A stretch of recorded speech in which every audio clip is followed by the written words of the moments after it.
Did you know a study found that being angry for just 8 minutes could increase risk of a heart attack even among young adults? Let's talk about anger and conflict management. I'll share 7 knowledge bundles from modern science, traditional philosophies, and spirituality. By the way, this video is for knowledge sharing purposes only and does not constitute professional advice. Please seek a qualified professional if you're struggling. A metaphysician once said, there are no sudden outbursts of diseases or anger. They're all rooted in buildups. In psychology, there's a gold standard called cognitive behavioral therapy, or CBT. One of its most powerful tools for anger management is the thoughts first approach. It teaches us to spot the hidden step, that split-second thought process between an event and our anger. Simply put, anger isn't a direct reaction to what happened. It's a reaction to your interpretation of what happened. This trains us to shift our mindset from believing people or events make us angry to realizing our own thinking is the real trigger.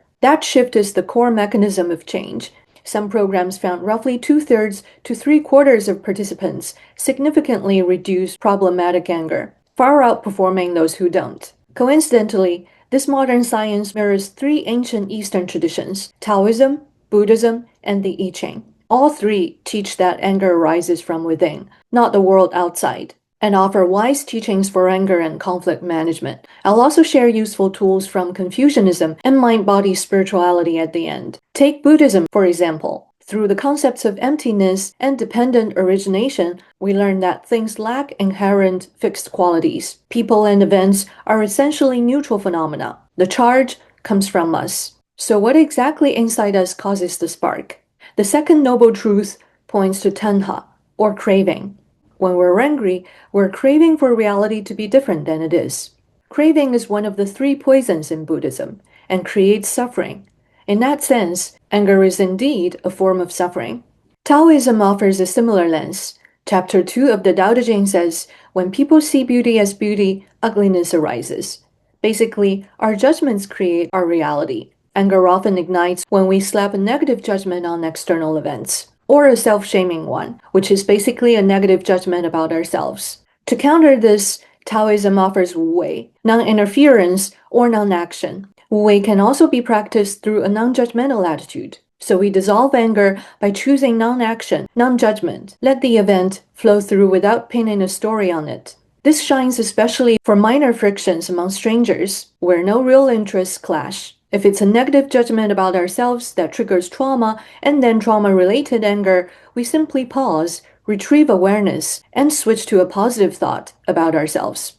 To do this, you can use psychological tools like name it to tame it, the stop technique, or self-distancing. I'll put some useful resources in the show note. The I Ching suggests the same idea and offers wisdom for anger and conflict management. You see, the I Ching operates on the idea that the internal and external worlds are mirrors. If you have conflict in your heart, you're much more likely to encounter conflict in the world. The concept ganyin, which can be translated to resonate, suggests exactly this. Like attracts like. If you're internally charged with anger or judgment, you will naturally resonate with the combustible elements of an external situation. Likewise, if your inner world is full of harmony, you'll likely resonate with more harmony from the outside, and won't attract so many conflicts in the first place. In short, anger comes not from them, but from you. You can spread anger, or you can spread peace. Take wisdom from hexagram 6, Song, the primary hexagram for conflict. It offers strategies for conflict management, using forbearance, stopping halfway, or seeking a virtuous mediator. Those strategies can end a conflict midway before it ruins everything. It also warns us that dragging a conflict out to the bitter end only brings misfortune. On a side note, oftentimes the initial cause of the conflict is the reflection of one's internal conflict, but it switches to one's attachment to being right when the conflict lasts and creates ongoing suffering. In psychology, that need to be right is a demand of the ego, and sometimes it even leans into narcissism. In CBT, this is often called the need to be right, which is a common cognitive distortion.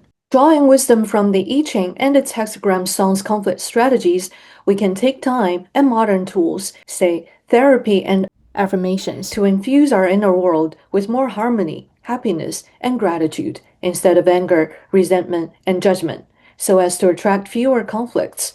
And when we're in a conflict, we can choose to stop midway or seek a qualified mediator so as to end it for everyone's good. One last piece of wisdom from the I Ching is the fire trigram, Li, which means separation. What it represents includes the brightness of fire as well as separation. It also symbolizes existences with strong outer and soft inner.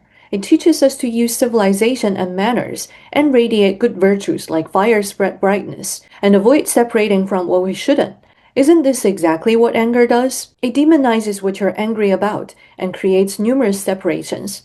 I grew up with an angry father. He did other good things. He made me a book reader, but also his anger made me an air reader. The pain lingers for so long that sometimes I even wished I had never been born. Confucianism has a great mental reminder for us when we feel that surge of anger. Just ask yourself, am I being a junzi?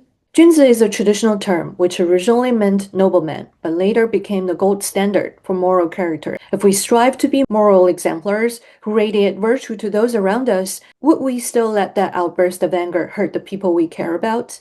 Another tool from mind-body spirituality practices that might help ease the long-held resentment and fear-based anger is gratitude practice. Andrew Huberman shared the science-proven benefits of gratitude practices. Louise Hay taught how to do it too in her content.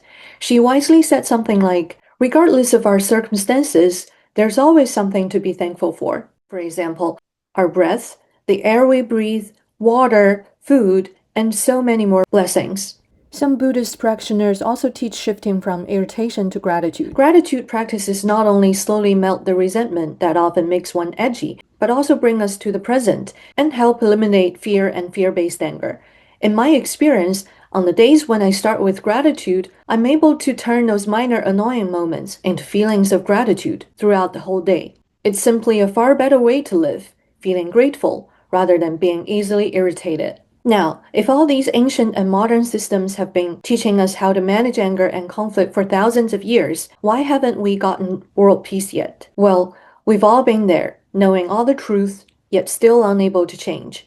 You see, anger management means not only acute anger control right at the moment, but more about doing the daily work for a long time, if not a lifetime. We can't skip that work. This is where and why we need science, because sometimes we have unresolved, hidden trauma that requires more than just philosophy. We need psychiatry, psychology, neuroscience, and other disciplines. These disciplines provide the clinical trials, the data, and the hands-on training to help us break free. These professionals guide us step by step to heal, regain our function, and reach true freedom. In fact, many modern therapists integrate I Ching, Buddhist, and Taoist principles into their practices. I've always believed we need all of these. Philosophy for wisdom, for example, spirituality for humility and purpose, and science for evidence and the practical tools to apply the wisdom in our daily lives. Anger is a trap. It's a suffocating, health-risking position to be in. I see some traditional medicines as partial philosophies, and I do believe their preventative teachings could serve as good mental reminders. For example, the short phrase, anger hurts the liver, from traditional Chinese medicine, has been used by many Chinese as a mental switch when they feel angry. Nothing works for everyone, but it's worth knowing. Alright, I've shared 7 knowledge bundles about anger and conflict management from psychology, Buddhism, Taoism, the I Ching, Confucianism, spirituality, and preventative traditional Chinese medicine as a philosophy. I hope you find this helpful, and I wish you healing and a life free from the suffering of anger.